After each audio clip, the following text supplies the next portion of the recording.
Olá pessoal, tudo bem? Estamos de volta depois de merecidas férias. Vamos fazer uma viagenzinha até os Estados Unidos. E neste vídeo eu vou falar um pouquinho sobre as impressões que eu tive lá dos Estados Unidos, em especial ali da Flórida, onde eu estive, eu e minha esposa, né? E vamos falar também neste vídeo sobre algumas coisas que estão em pauta. Uma delas, e principalmente, esse pauta deste vídeo aqui, é a tal da escala 6x1. Antes que a gente comece a falar sobre estes assuntos, pessoal, eu quero fazer um pedido especial para vocês aqui. Observe se estão inscritos no canal. Se não tiver, clique no botão inscrever-se, se inscreva. Você não vai pagar nada por isso, é totalmente gratuito. Se inscreva. Depois de inscrito, ative o sininho das notificações para que você seja notificado sobre novos vídeos que eu poste aqui no canal. E também não se esqueça de deixar os seus comentários e no final também deixar aí o seu like, que isso ajuda muito aqui no engajamento do canal. Vamos começar aqui, pessoal, falando sobre o texto que o presidente Jair Bolsonaro escreveu dias atrás na Folha de São Paulo, né? Eu estava em viagem nesses dias e aí o presidente Bolsonaro, ele ocupou o espaço da Folha de São Paulo. Uma coisa impressionante, né? O que a vitória do Donald Trump fez na mudança de pensamento de muita gente, né? A Folha de São Paulo cedeu espaço para o ex-presidente Jair Bolsonaro. E ele escreveu um texto lá na Folha de São Paulo, que gerou muita repercussão e muita choradeira, né? O pessoal da grande mídia chorando, o pessoal da extrema esquerda em desespero total, uma choradeira sem fim. Mas o fato é que o presidente Bolsonaro escreveu o texto e o Leandro Ruschel ele diz aqui, ó, Jair Bolsonaro com um artigo na Folha. O mais interessante é observar a reação da esquerda, ironicamente comprovando o ponto do texto. A força política que ameaça a democracia e a esquerda. Seu objetivo é o poder hegemônico, através de censura e da perseguição dos seus opositores. Então, o texto que o presidente Jair Bolsonaro escreveu tem o título de Aceitem a Democracia, e esse título desse texto aqui, a reação a ele, né, a reação a este texto, provou o que o presidente Bolsonaro escreveu aqui, que o pessoal da extrema esquerda não aceita a democracia. E o desespero deles em a Folha de São Paulo ter dado esse espaço ao presidente Jair Bolsonaro provou a tese dele. A extrema-esquerda não aceita a democracia. Nós vemos aí o Lula aparecendo aí na mídia o tempo todo dizendo que está escrevendo o texto, muita gente questionando aí que se foi o Bolsonaro que escreveu, o pessoal da extrema-esquerda desesperado ali, né? Falando que não foi o presidente Bolsonaro que escreveu, que não tem capacidade de escrever esse texto. Mas o Lula de vez em quando aparece com um texto aí assinado por ele, né? Como se fosse ele que tivesse escrito. Se Bolsonaro não tem capacidade para escrever um texto, imagine o Lula. Mas aí o pessoal da extrema-esquerda aplaude e diz que é o Lula mesmo que escreveu. Aí tá tudo bem. E uma das pessoas que entrou em desespero foi a presidente do Partido dos Trabalhadores, ou dos Trambiqueiros, o PT. Ler na Folha de São Paulo que Jair Bolsonaro defende a democracia é parecida com ler artigo de um assassino defendendo o direito à vida. É como apagar da memória do país que o inelegível chefiou uma tentativa de golpe armado contra o presidente eleito.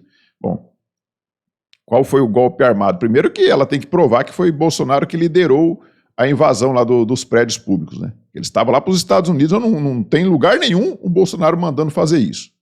Depois, golpe armado. Onde que tinha arma lá? Quais as armas foram apreendidas pela polícia lá no 8 de janeiro? Mas ela tem que sustentar essa narrativa, o pessoal do Supremo tem que sustentar essa narrativa, senão como é que vai condenar essas pessoas, né, apenas tão altas? Com gente que planejava o sequestro dos presidentes da República e do STF. Meu Deus do céu. Essas pessoas tinham poder de sequestrar o Lula e os ministros do Supremo. É uma coisa impressionante. Que tentou sabotar o processo eleitoral e fraudar o resultado. Bolsonaro tentou fraudar o resultado das eleições. Bolsonaro e o pessoal da direita, né, pedir que as urnas tenham transparência, que tenham ali o voto auditável, é tentar fraudar o resultado das eleições. Deve ser isso que ela está falando aqui. Ele é o chefe de uma extrema-direita que prega o ódio e pratica a violência contra qualquer opositor, até mesmo em seu campo.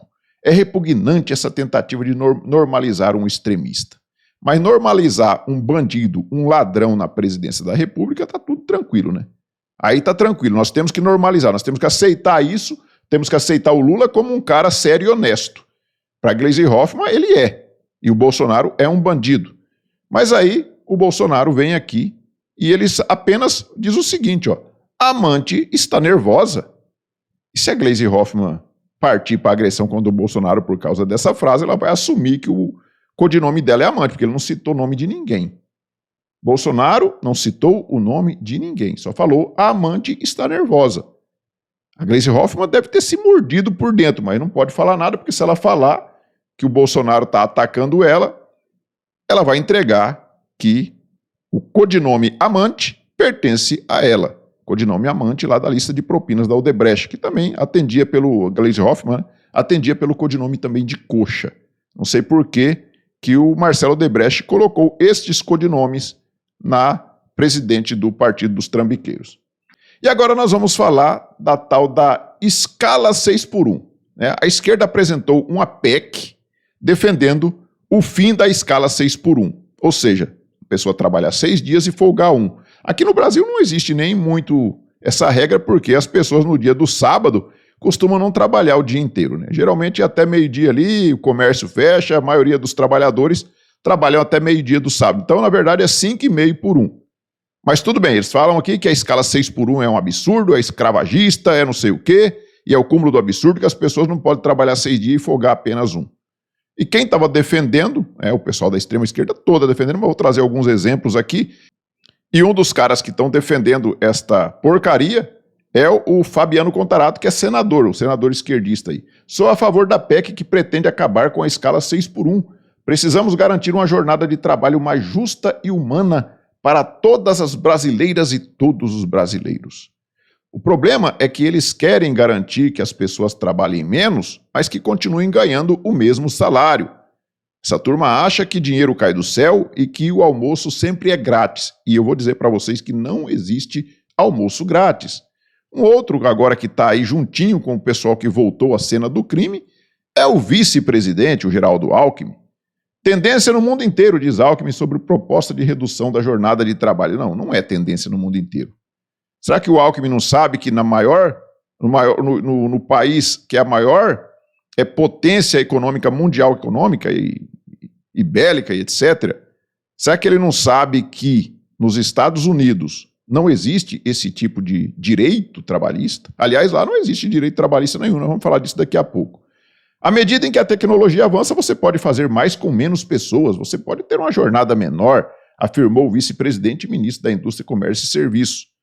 Mais uma vez eu digo, tudo bem você trabalhar menos, não tem problema nenhum. O problema é você continuar recebendo o mesmo salário. Este é que é o problema.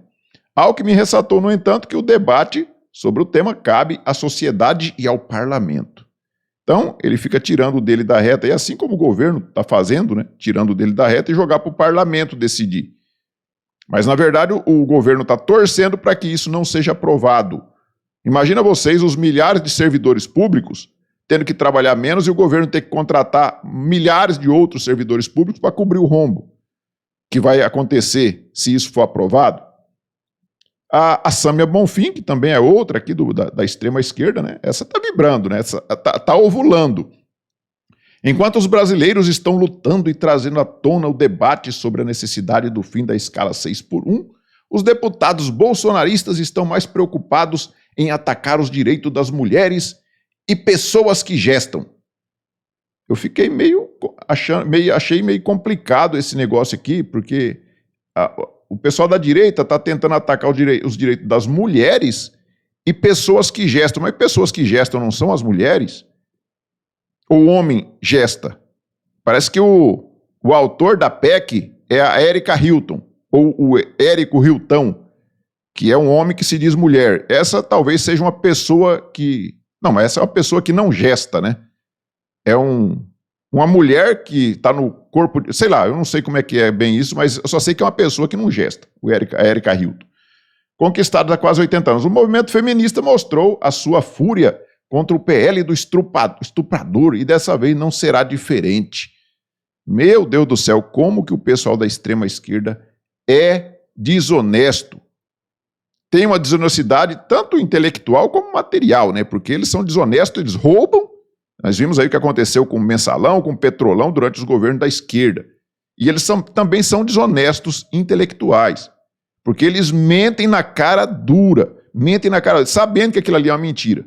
Eles continuam com aquela mesma narrativa. Nós temos aqui, então, o autor da PEC, né, ou a autora, como eles chamam, fim da escala 6x1. Deputada diz ter alcançado assinaturas suficientes para protocolar a tal PEC contra a escala 6x1. O Pedro Rousseff, que é o sobrinho da Dilma Rousseff, PEC pelo fim da escala 6x1 acaba de atingir o número de assinaturas para ser protocolada. Está vibrando aqui o Pedro Rousseff, que vai ser vereador lá em Belo Horizonte, né? Infelizmente. Vitória gigantesca dos trabalhadores. Não, isso aqui não é vitória dos trabalhadores, não, filho. Se isso aqui for aprovado, isso aqui vai ser ruim para todo mundo, inclusive para os trabalhadores, que são a maioria da sociedade, né? Então não adianta, isso aqui não vai ser bom. E isso não vai ser aprovado, isso aqui é apenas uma cortina de fumaça. Isso não vai ser aprovado, pode escrever o que eu estou falando. E o próprio pessoal da extrema esquerda está torcendo para que isso não seja aprovado. Só que eles querem colocar a culpa na extrema direita. Eles querem criar essa narrativa aqui de que eles são apoiadores dos trabalhadores, defensores dos trabalhadores, e a extrema-direita é contra os trabalhadores. Aí nós vimos aí a derrota do Guilherme Boulos, que é a extrema-esquerda lá de São Paulo. Nós vimos agora a maioria nessa eleição aí, a maioria foi de direita ou centro-direita, que foram eleitos nas eleições municipais. Nós temos lá nos Estados Unidos, as eleições lá foram ganhas de lavada pela direita, pelo Donald Trump, pelos republicanos. E aí, o que a extrema-esquerda faz? Em vez de mudar a rota, mudar o ponteiro para uma outra direção, eles dobram a aposta naquela mesma direção que está dando errado, ou seja, a narrativa e a hipocrisia. Eles ficam com essa hipocrisia o tempo todo se dizendo que são defensores. As pessoas já perceberam que a extrema-esquerda não defende pobre coisíssima nenhuma, não defende trabalhador coisíssima nenhuma. Eles defendem os próprios interesses e só isso. Mas eles continuam nessa mesma narrativa. Aí nós temos aqui, ó, que o texto da PEC contra a escala 6x1 tem um erro de matemática básica. Eu vou mostrar para vocês aqui, ó, qual que é o erro. Tá aqui, ó, o texto da PEC contra a escala 6x1 tem erro de matemática básica. Nós vamos pegar aqui o texto, aqui no artigo 1º, ó, diz o seguinte: o inciso 13 do artigo 7º passa a vigorar com a seguinte redação: durante o trabalho normal, não superior a 8 horas diárias e 36 horas semanais, com jornada de trabalho de 4 dias por semana. 4 dias por semana, não podendo ultrapassar as 8 horas diárias, daria 32 horas. 4 vezes 8, 32. E aí ela fala aqui em 36 horas semanais, né? Então, você pode trabalhar até 4 dias, com no máximo 8 horas, o que daria 32 horas. E o texto fala em 36 horas. Então, nem matemática básica, a Érica Hilton, o Érico Hilton aqui não sabe, e quer ficar apresentando estas baboseiras de PEC aí para enganar a galera, né? Dobrando a aposta, né? Dizendo que são preocupados aí com o direito dos trabalhadores. Nós temos aqui o Luiz Marinho, que é o ministro do Trabalho do governo Lula. E o próprio ministro do Trabalho está contra a tal PEC. Então não adianta ficar jogando a culpa para a extrema-direita que é contra os trabalhadores. Vamos ler aqui o que disse o Luiz Marinho, ó. Ele disse isso no dia 11 de novembro, aqui, ó, 11 de novembro, há 2 dias atrás. O Ministério do Trabalho e Emprego tem acompanhado de perto o debate e entende que esse é um tema que exige o envolvimento de todos os setores em uma discussão aprofundada e detalhada, considerando as necessidades específicas de cada área. Por que o Luiz Marinho, que é o ministro do Emprego, do Trabalho e Emprego, né? Por que ele não defende abertamente, fala, não, nós temos que aprovar, isso aqui vai ser bom para o trabalhador? Não, ele sabe que não vai ser bom. E aí vem o pessoal da esquerda, ó, esse pensar a história fala o seguinte, ó, ministro, o Carlinhos Maia apoiou o fim da escala 6x1, o senhor não tem vergonha de estar à direita do Carlinhos Maia? E aqui o outro, aqui, ó, o Tarcísio Mota, que foi candidato a prefeito lá no Rio de Janeiro, do PSOL, né? É com preocupação que leio essa declaração numa conjuntura em que os sindicatos têm perdido poder no país. O ministro do Trabalho sugere que a demanda justíssima pela redução da escala 6x1 seja resolvida por acordo entre trabalhadores e patrões. Vamos ver o que mais que ele fala aqui, ó. O governo Lula, eleito pela classe trabalhadora, deveria fazer o contrário, abraçar a redução da jornada e melhorar a qualidade de vida do povo brasileiro. Meu Deus do céu, cara, os caras são muito ridículos, eles não conseguem entender que não existe almoço grátis. E aí o Luiz Marinho, ele faz uma nova publicação aqui, depois disso, né? Depois de toda essa crítica em cima dele pelo pessoal da extrema esquerda. Luiz Marinho diz o seguinte, ó, como dito em nota, o Ministério do Trabalho e Emprego entende que a questão da escala de trabalho 6x1 deve ser tratada em convenções e acordos coletivos de trabalho. A pasta considera, contudo, que a redução da jornada para 40 horas semanais é plenamente possível e saudável, quando resulte de decisão coletiva. Então, o que o governo está defendendo? Ele está defendendo a PEC apresentada pela Erika Hilton? Não, ele está defendendo que isso seja feito em acordo entre ambas as partes, patrão e empregado. E é isso mesmo que deve acontecer. Quem vai repor o horário de trabalho dessas pessoas que estão de folga? Vai ter que contratar novas pessoas. E onde que vai achar essas pessoas para contratar? Porque o pessoal do PT vive falando que o desemprego nunca esteve tão baixo no Brasil. Ou seja, não tem quase ninguém desempregado no Brasil. E onde que vai achar essa mão de obra para cobrir o buraco que vai deixar por essas pessoas que estarão de folga? Então é ou não é uma hipocrisia? Ou eles assumem que o Brasil está com um monte de desemprego, né, aumentou o desemprego e precisa dar emprego para essas pessoas, diminuindo a carga de trabalho das outras pessoas, ou eles assumem que eles vão fazer isso, dar folga de 3 dias por semana para essas pessoas e não vai ter gente para trabalhar porque o desemprego está muito baixo. Não tem como as duas narrativas serem verdadeiras. Uma delas é mentirosa. E aí nós temos aqui essa frase aqui, ó, melhor cortar a pizza em 4 pedaços porque eu não estou com fome o suficiente para comer 8. Então, nós podemos também dizer o contrário, né? Se a gente cortar a pizza, em vez de cortar a pizza em 8 pedaços, por que não cortar em 16? Né? E aí você vai conseguir matar a fome de mais pessoas. Se em 8 pedaços ia matar a fome de 8 pessoas, por que não cortar em 16 pedaços e matar a fome de 16 pessoas? O problema é que este pedaço vai ser a metade do que era o outro e ele não vai matar a fome das pessoas. Ele vai dividir, mas todo mundo vai ficar com fome. E parece que essas pessoas não conseguem entender isso. Eles não conseguem entender que não existe almoço grátis.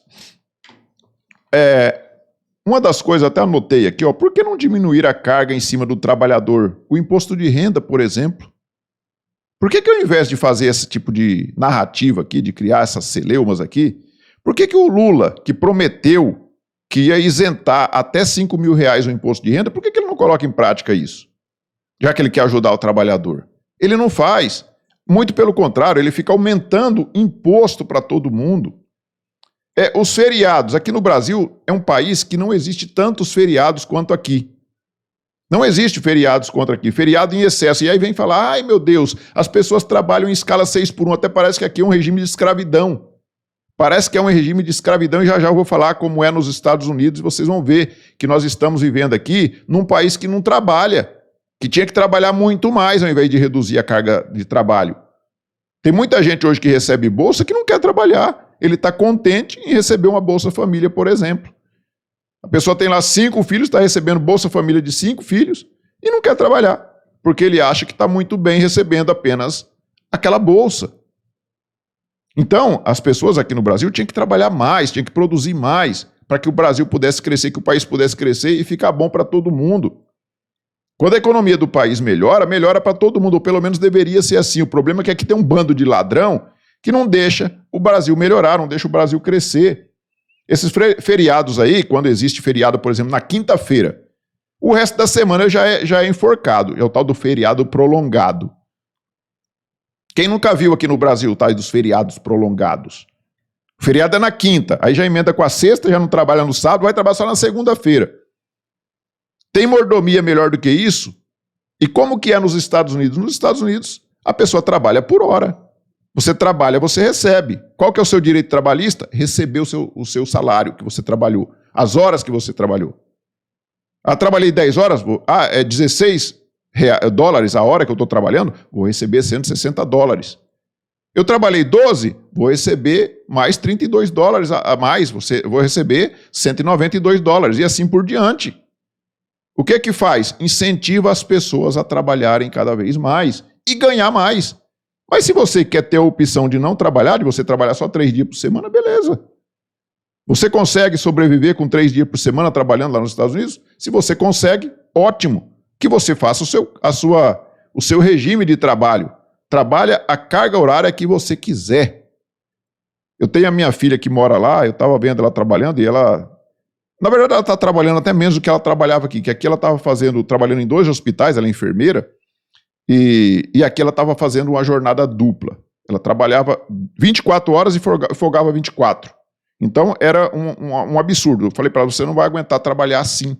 E lá nos Estados Unidos, eu vi ela naquela correria, trabalhando em 2 trabalhos lá. Falei, filha, você está trabalhando muito. Ela falou, não, pai, estou trabalhando menos que eu trabalhava lá no Brasil. Trabalhando menos. E está ganhando mais. E agora ela teve uma proposta de um novo trabalho lá, que vai ganhar mais ainda. Quer dizer, é um país das oportunidades. Lá, se você falar inglês, você não fica um dia desempregado. E aí você vai escolher o tanto de horas que você trabalha. Você vai procurar um estabelecimento que está precisando de trabalho em poucas horas ali para fechar um buraco que está faltando de algum outro trabalhador, e você trabalha aquelas horas, não tem problema, você não precisa se matar de trabalhar. Mas quanto mais você trabalhar, você vai ganhar mais. E aí você escolhe. Aqui no Brasil, se tivesse esse tipo de trabalho, de trabalho que o trabalhador pudesse escolher, você acha que o trabalhador ele ia preferir trabalhar mais ou menos? Se ele trabalhasse mais, ele ganhasse mais.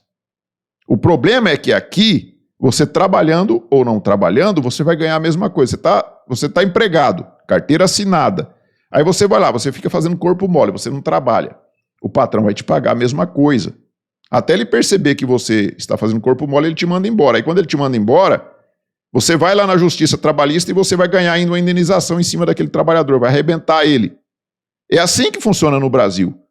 Lá não existe direito trabalhista nos Estados Unidos. Não existe direito trabalhista. O direito que tem lá, como eu disse, é o direito de você receber pelas horas que você trabalhou. Está aqui os seus dólares e tudo bem. Estamos acertados. É assim que funciona. Aí aqui no Brasil, excesso de direitos.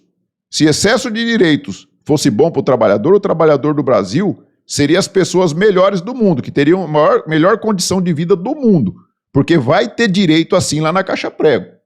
Aí nós temos aqui, ó, enquanto tudo isso está acontecendo, nós temos aqui que a Universidade Federal do Rio de Janeiro tem 18 milhões em caixa, atualmente, o que é o suficiente para pagar apenas a dívida da conta de água.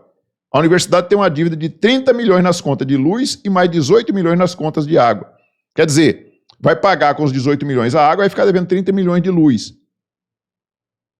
É o que está acontecendo aqui. O tanto de impostos que nós pagamos e uma universidade federal não tem dinheiro para se manter. É isso que está acontecendo aqui. E aí nós temos, né, dizendo aqui no Brasil 247 que o governo Lula é aprovado por 67,6% dos brasileiros. Mostra a pesquisa CNT-MDA. Você acha mesmo que 67% das pessoas estão aprovando esse governo que está destruindo o nosso país? E o Lindenberg Farias, ele, né, pegando aí essa notícia aí da Brasil 247, ele fala mais de 60% dos brasileiros apoiam o governo Lula. Segundo uma pesquisa da Confederação Nacional do Transporte, que deve ser de extrema esquerda, né, a percentagem foi de 67,6%. O povo reconhece o trabalho do governo. E aí, o Lindenberg Farias tomou aqui uma checada. Os leitores adicionaram o contexto que acharam que as pessoas poderiam gostar de saber. O Twitter agora, por isso que eles odeiam o Twitter, né? Apesar que eles odeiam tanto, mas não saem do Twitter. Eles estão sempre aí postando as baboseiras deles. Mas o Twitter faz a checagem quando a pessoa faz essas mentirinhas. Ou faz essas, né? Faz esse contorcionismo aqui para trazer uma verdade distorcida dos fatos, né? Ó, o número de 67,6% aparece quando são somadas as avaliações ótima, boa e regular. A maioria dos veículos de imprensa só consideram a avaliação positiva ou a aprovação a soma das avaliações ótima e boa, o que daria 35,5%. Então, na verdade, o que a pesquisa revela é que apenas 35,5% das pessoas estão apoiando o governo. O restante, para chegar nos 67,6%, são de pessoas que acham o governo regular. Mas aí eles já somam tudo aquilo ali e falam que a aprovação está em 67,6%. É por isso que eles levaram o Márcio Postman para ser o presidente do IBGE, né? Porque ele é famoso por distorcer os números. E o Brasil 247 traz mais uma notícia aqui, ó. Sob Lula, Brasil avança e leva a pobreza na América Latina ao menor nível em 33 anos. E por que eu grifei aqui América Latina? Porque o Lula é presidente do Brasil. E se na América Latina a pobreza diminuiu, né, e está no menor nível em 33 anos, o que o Lula tem a ver com isso? O Lula melhorou a diminuição da pobreza na América Latina. O que o Lula fez para diminuir a pobreza na América Latina? Então, é esse tipo de coisa que eles fazem. Eles ficam inventando, contorcendo os dados, os fatos, fazendo um contorcionismo gigantesco para tentar fazer com que pareça que a extrema esquerda está salvando o mundo. E mais uma vez vem aqui o Lindbergh Farias com essa notícia aqui. O Brasil está livre de sarampo. Depois de 5 anos, o Brasil recuperou o status de livre de sarampo pela Organização Pan-Americana de Saúde. O país não registra casos desde 2022. Tempos sombrios ficaram para trás. O Brasil voltou. Eu não via nem o pessoal da extrema esquerda, na época do presidente Bolsonaro, falando que tinha sarampo na época do governo Bolsonaro. Você conhece alguma pessoa que teve sarampo durante o governo Bolsonaro? Eu nunca mais tinha ouvido, há muitos anos que eu não ouço falar em sarampo no Brasil. Foi suspensa a vacina de sarampo durante o governo Bolsonaro? Lógico que não. O Brasil está livre do sarampo faz muitos anos, mas agora eles vêm falando aqui que o Brasil se livrou do sarampo graças ao Lula. O santo Lula. Então, pessoal, essa turma, eles não aprendem, sabe? O pessoal da extrema esquerda tem perdido as eleições, perderam as eleições aqui no Brasil, os municipais, vão perder em 2026, eles sabem disso. Eles sabem que vão perder. Quem tiver na direita, eu espero que seja o presidente Bolsonaro, e tudo leva a crer que vai ser ele, tá? Eles vão perder para presidente e eles vão perder também no Congresso, Câmara e Senado, assim como aconteceu lá nos Estados Unidos, onde o Trump venceu com larga margem, venceu a Kamala Harris, apesar de todo o sistema, toda a imprensa, todo mundo apoiando ela, dinheiro demais na campanha, né? Muito dinheiro, mas não teve jeito. O Donald Trump venceu, teve maioria da direita também no Senado e teve maioria também na Câmara dos Deputados lá dos Estados Unidos. E o mesmo vai acontecer aqui em 2026, porque a extrema esquerda ela chegou num ponto onde as pessoas perceberam que eles apenas ficam mentindo para o povo, prometendo coisas que eles não vão cumprir. E eles continuam prometendo coisas que não vão cumprir, como é, por exemplo, o fim da tal escala 6x1. Eles sabem que isso é inviável, eles sabem que não tem como cumprir isso, mas eles continuam tentando fazer com que as pessoas acreditem que eles defendem os pobres, eles defendem os trabalhadores, o que é uma falácia e todo mundo já percebeu. Eu tenho um monte de coisas para falar sobre a viagem que eu fiz nos Estados Unidos, mas eu acho que ficaria muito longo o vídeo, né? O vídeo já está aqui com 30 minutos já, e eu acho que ficaria muito longo, tá? Então, em outro vídeo, eu vou falar mais sobre o que eu percebi nos Estados Unidos que é diferente aqui do Brasil. Lá dos Estados Unidos eu fiz um vídeo lá falando sobre isso, um pouco sobre isso, né? Se você não assistiu, assista aí no canal, tá? Mas eu vou falar um pouco mais sobre isso em um outro vídeo, tá bom? Eu vou ficar por aqui, para não ficar muito longo o vídeo. Peço a vocês novamente que se inscrevam aí no canal se não tiver inscrito, ative o sininho das notificações, faça seus comentários e também deixe aí o seu like. Nós nos vemos no próximo vídeo. Fiquem todos com Deus. Tchau.